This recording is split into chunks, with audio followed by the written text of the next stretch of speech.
L'atmosphère, ensuite la quatrième dimension. Bon, vous savez ce que c'est que l'atmosphère. Alors, qu'est-ce qu'on regarde quand on recrée un petit peu les courbes, si vous voulez, de la concentration atmosphérique en CO2 depuis des temps immémoriaux? On voit qu'aujourd'hui, ça fait au moins 2 millions d'années que l'atmosphère terrestre n'a pas connu un si haut taux de CO2. Si on regarde depuis 800 000 ans les carottages glaciaires, vous voyez, il y a des hauts et des bas. Et aujourd'hui, on est tout à droite, là, 420 parties par million. C'est pas du tout un cycle, hein, d'accord? On est au-delà de toute variabilité naturelle. Au niveau de la température, depuis 2000 ans, voilà ce que ça donne. Température moyenne mondiale, température de surface moyenne mondiale. Voilà. Nous ne sommes pas du tout dans un cycle, là encore, et il ne faut plus dire ça, ou il ne faut pas le laisser le dire. Il y a des gens qui disent « oui, mais c'est un cycle ». Non, non, pas du tout un cycle.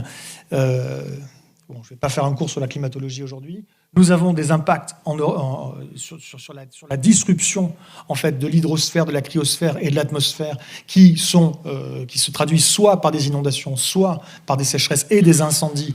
Et évidemment, les deux ne sont, hélas, pas du tout antinomiques. Ça peut se produire au même endroit, pas au même moment, hein, mais au même endroit. Donc il y a une intensification et une démultiplication des épisodes naturels. Alors, si vous voulez... beaucoup de choses à lire. On a un territoire qui est évidemment fortement vulnérable. Donc oui, on a un territoire dont l'intégralité est soumise au risque d'inondation, plus ou moins évidemment.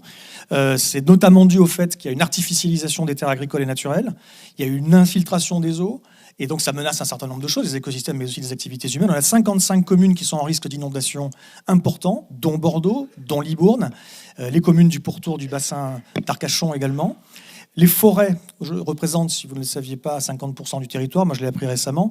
30% des communes sont particulièrement exposées au risque incendie.